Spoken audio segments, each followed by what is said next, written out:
بسم الله الرحمن الرحيم. الحمد لله الذي أنزل على عبده الكتاب ولم يجعل له عوجا قيما لينذر بأسا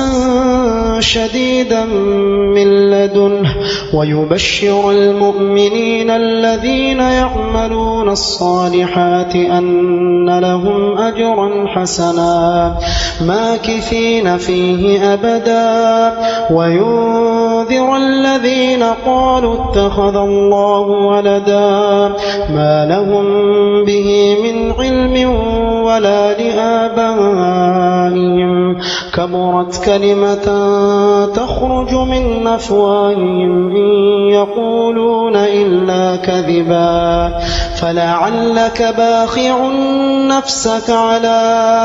آثارهم إن لم يؤمنوا بهذا الحديث أسفا إنا جعلنا ما على الأرض زينة لها لنبلوهم أيهم أحسن عملا وإنا لجاعلون ما عليها صعيدا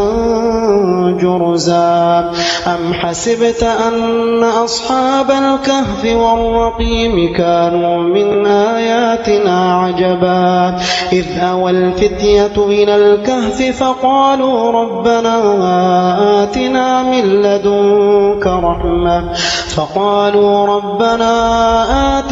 لدنك رحمة وهيئ لنا من أمرنا رشدا فضربنا على آذانهم في الكهف سنين عددا ثم بعثناهم لنعلم أي الحزبين أحصى لما لبثوا أمدا نحن نقص عليك نبأهم بالحق إنهم فتية آمنوا بربهم وزدناهم هدى وربطنا على قلوبهم إذ قاموا فقالوا ربنا رب السماوات والأرض لن ندعو من دونه إلها لقد قلنا إذا شططا هؤلاء قوم اتخذوا من دونه آلهة لولا يأتون عليهم بسلطان بين فمن أظلم ممن افترى على الله كذبا وإذ اعتزلتموهم وما يعبدون إلا الله فأووا إلى الكهف ينشر لكم ربكم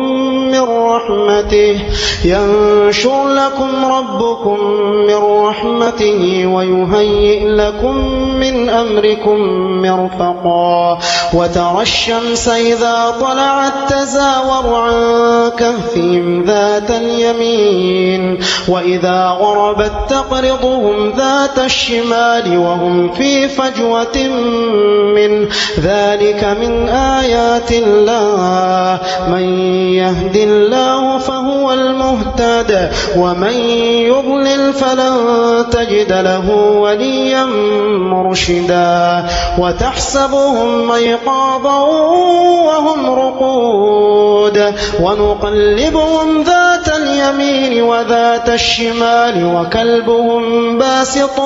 ذراعيه بالوصيد لو اطلعت عليهم لوليت منهم فرارا ولملئت منهم رعبا وكذلك بعثناهم ليتساءلوا بينهم قال قائل منهم كم لبثتم قالوا لبثنا يوما أو بعض يوم قالوا ربكم أعلم بما لبثتم فابعثوا أحدكم بورقكم هذه إلى المدينة فلينظر أيها أزكى طعاما فليأتكم برزق منه وليتلطف ولا يشعرن بكم أحدا إنهم إن يظهروا عليكم يرجموكم أو يعيدوكم في ملتهم ولن تفلحوا إذا أبدا وكذلك أعثرنا عليهم ليعلموا أن وعد الله حق وأن الساعة لا ريب فيها إذ يتنازعون بينهم أمرهم فقال ابنوا عليهم بنيانا ربهم أعلم بهم قال الذين غلبوا على أمرهم لنتخذن عليهم مسجدا سيقولون 3 رابعهم كلبهم ويقولون 5 سادسهم كلبهم رجما بالغيب ويقولون 7 وثامنهم كلبهم قل ربي أعلم بعدتهم ما يعلمهم إلا قليل فلا تمار فيهم إلا مراء ظاهرا ولا تستفت فيهم منهم أحدا ولا تقولن لشيء إني فاعل ذلك غدا إلا أن يشاء الله واذكر ربك إذا نسيت وقل عسى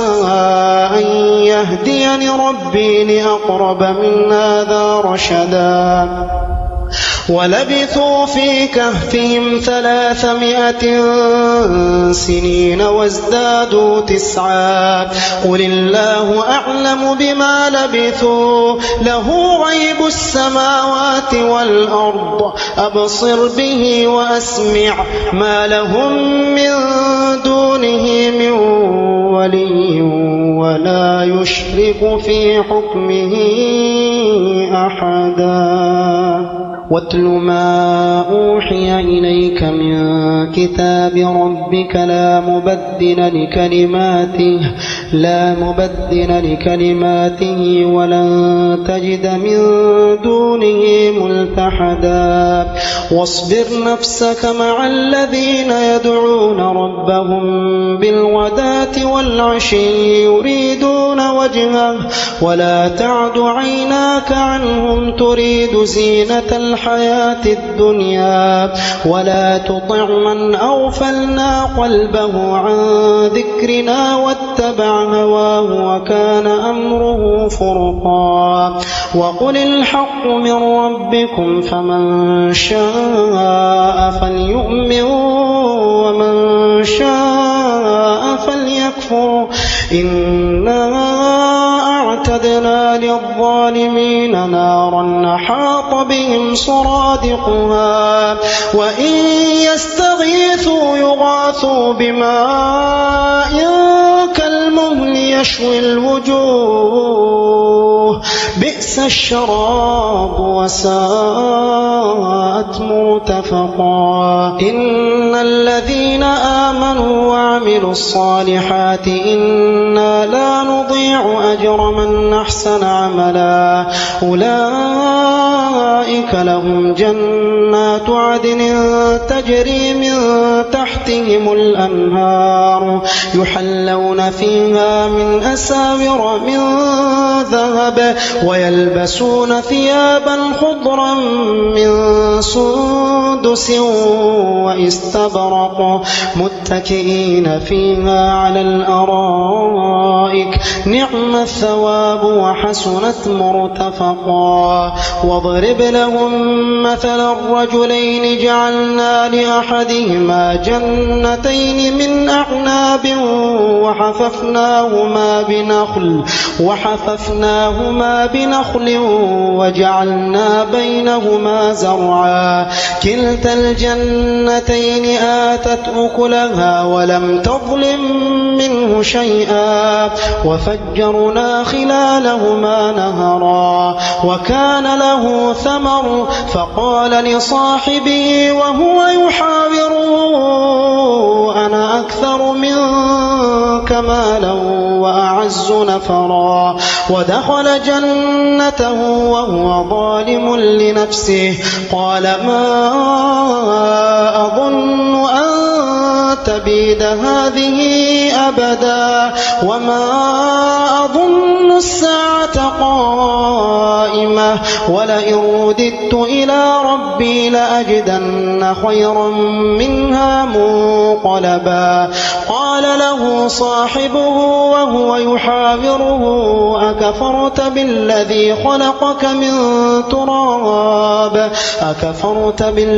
خلقك من تراب ثم من نطفة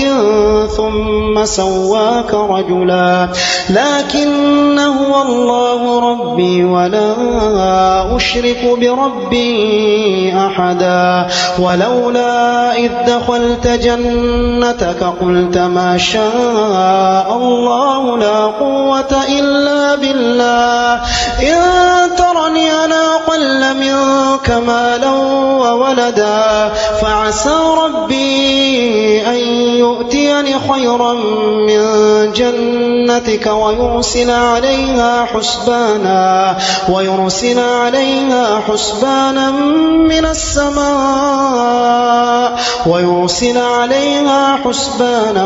من السماء فتصبح صعيدا زلقا أو يصبح ماؤها غورا فلن تستطيع له طلبا وأحيط بثمره فأصبح يقلب كفيه على ما أنفق فيها وهي خاوية على عروشها ويقول يا ليتني لم أشرك بربي أحدا ولم تكن له فئة ينصرونه من دون الله وما كان منتصرا هنالك الولاية لله الحق هو خير ثوابا وخير عقبا واضرب لهم مثل الحياة الدنيا كماء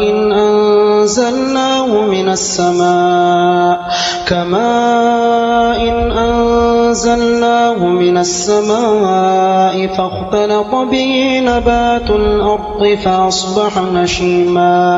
فأصبح هشيما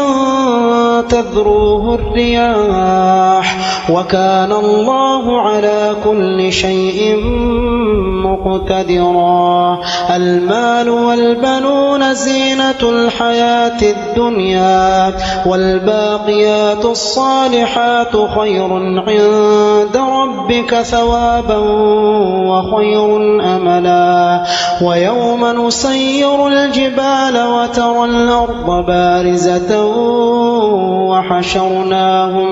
وحشرناهم فلم نغادر منهم أحدا وعرضوا على ربك صفا لقد جئتمونا كما خلقناكم أول مرة بل زعمتم أن لن نجعل لكم موعدا ووضع الكتاب فترى المجرمين مشفقين مما فيه ويقولون يا ويلتنا ما لهذا الكتاب لا يغادر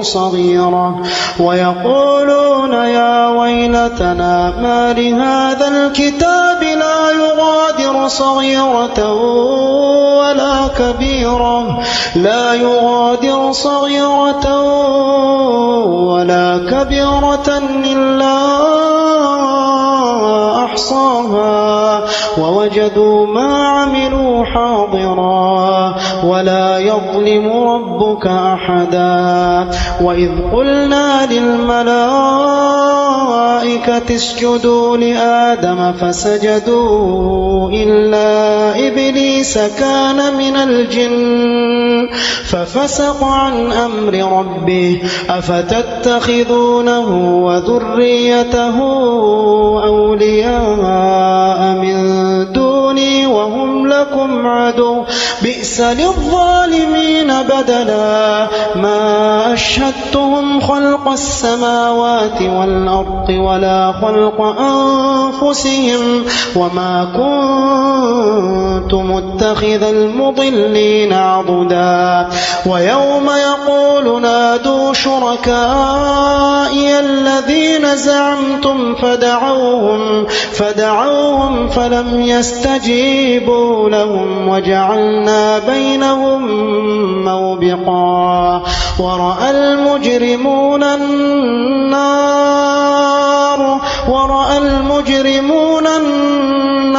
فظنوا أنهم مواقعوها ولم يجدوا عنها مصرفا ولقد صرفنا في هذا القرآن للناس من كل مثل وكان الإنسان أكثر شيء جدلا وما منع الناس أن يؤمنوا إذ جاءهم الهدى ويستغفروا ربهم إلا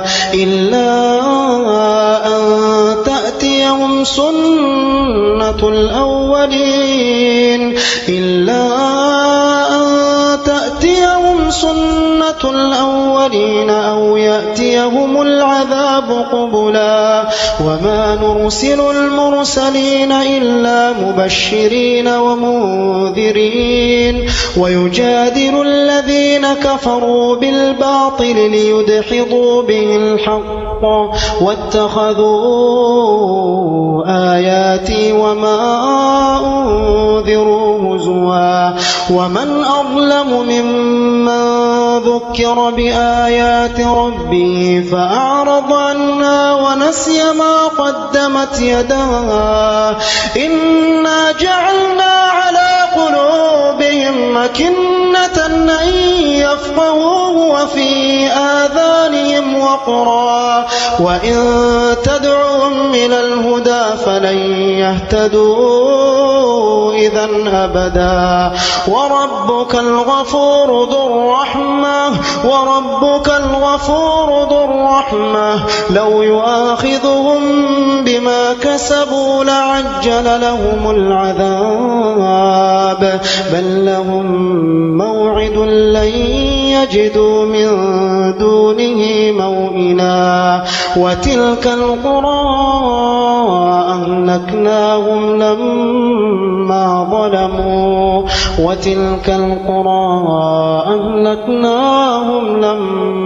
ظلموا وجعلنا لمهلكهم موعدا وإذ قال موسى لفتاه لا أبرح حتى أبلغ مجمع البحرين أو أمضي حقبا فلما بلغا مجمع بينهما نسيا حوتهما فاتخذ سبيله في البحر سربا فلما جاوزا قال لفتاه آتنا غداءنا لقد لقينا من سفرنا هذا نصبا قال أرأيت إذ أوينا إلى الصخرة فإني نسيت الحوت وما أنسانيه إلا الشيطان أن أذكره واتخذ سبيله في البحر عجبا قال ذلك ما كنا نبغ فارتدا على آثارهما قصصا فوجدا عبدا من عبادنا آتيناه رحمة من عندنا وعلمناه من لدنا علما قال له موسى هل أتبعك على أن تعلمني مما علمت رشدا قال إنك لن تستطيع معي صبرا وكيف تصبر على ما لم تحط به خبرا قال ستجدني إن شاء الله صابرا ولا أعصي لك أمرا قال فإن اتبعتني فلا تسألني عن شيء حتى أحدث لك منه ذكرا فانطلقا حتى إذا ركبا في السفينة خرقها قال أخرقتها لتغرق أهلها لقد جئت شيئا إمرا قال ألم نقل إنك لن تستطيع معي صبرا قال لا تؤاخذني بما نسيت ولا ترهقني من أمري عسرا فانطلقا حتى إذا لقيا غلاما فقتله قال أقتلت نفسا زكية بغير نفس لقد جئت شيئا نكرا قال ألم أقل لك إنك لن تستطيع معي صبرا قال إن سألتك عن شيء بعدها فلا تصاحبني قد بلغت من لدني عذرا فانطلقا حتى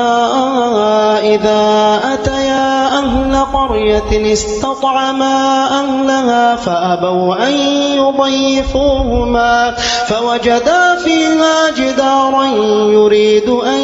ينقض فأقامه قال لو شئت لاتخذت عليه أجرا قال هذا فراق بيني وبينك سأنبئك بتأويل ما لم تستطع عليه صبرا أما السفينة فكانت لمساكين يعملون في البحر فأردت أن أعيبها وكان وراءهم ملك يأخذ كل سفينة غصبا وأما الغلام فكان أبواه مؤمنين فخشينا أن يرهقهما طغيانا وكفرا فأردنا أن يبدلهما ربهما خيرا منه زكاة وأقرب رحما وأما الجدار فكان لغلامين يتيمين في المدينة وكان تحته كنز لهما وكان أبوهما صالحا فأراد ربك أن يبلغا أشدهما ويستخرجا كنزهما رحمة من ربك وما فعلته عن أمري ذلك تأويل ما لم تستطع عليه صبرا ويسألونك عن ذي القرنين قل سأتلو عليكم منه ذكرا إنا مكنا له في الأرض وآتيناه من كل شيء سببا فأتبع سببا حتى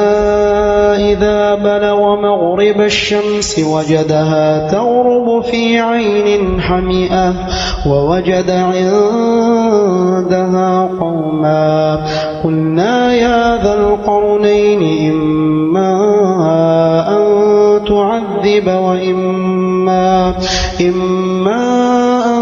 تعذب وإما أن تتخذ فيهم حسنا قال أما من ظلم فسوف نعذبه ثم يرد إلى ربه فيعذبه عذابا نكرا وأما من آمن وعمل صالحا فله جزاء الحسنى وسنقول له من أمرنا يسرا ثم أتبع سببا حتى إذا بلغ مطلع الشمس وجدها تطلع على قوم لم نجعل لهم من دونها سترا كذلك وقد أحطنا بما لديه خبرا ثم أتبع سببا حتى إذا بلغ بين السدين وجد من دونهما قوما لا يكادون يفقهون قولا قالوا يا ذا القرنين إن يأجوج ومأجوج مفسدون في الأرض فهل نجعل لك خرجا على أن تجعل بيننا وبينهم سدا قال ما مكني فيه ربي خير فأعينوني بقوة أجعل بينكم وبينهم ردما آتوني زبر الحديد حتى إذا ساوى بين الصدفين قال انفخوا حتى إذا جعله نارا قال آتوني أفرغ عليه قطرا فما استطاعوا أن يظهروه وما استطاعوا له نقبا قال هذا رحمة من ربي فإذا جاء وعد ربي جعله دكا وكان وعد ربي حقا وتركنا بعضهم يومئذ يموج في بعض ونفخ في الصور فجمعناهم جمعا وعرضنا جهنم يومئذ للكافرين عرضا الذين كانت أعينهم في غطاء عن ذكري وكانوا لا يستطيعون سمعا أفحسب الذين كفروا أن يتخذوا عبادي من دوني أولياء إنا أعتدنا جهنم للكافرين نزلا قل هل ننبئكم بالأخسرين أعمالا الذين ضل سعيهم في الحياة الدنيا وهم يحسبون أنهم يحسنون صنعا أولئك الذين كفروا بآيات ربهم ولقائه فحبطت أعمالهم فلا نقيم لهم يوم القيامة وزنا ذلك جزاؤهم جهنم بما كفروا واتخذوا آياتي ورسلي هزوا إن الذين آمنوا وعملوا الصالحات كانت لهم جنات الفردوس نزلا خالدين فيها لا يبغون عنها حولا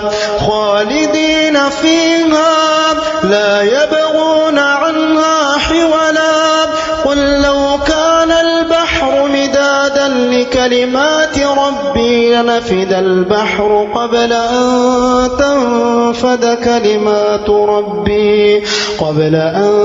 تنفد كلمات ربي ولو جئنا بمثله مددا قل إنما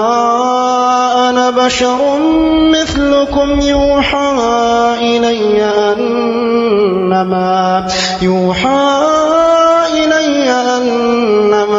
إلهكم إله واحد فمن كان يرجو لقاء ربه فليعمل عملا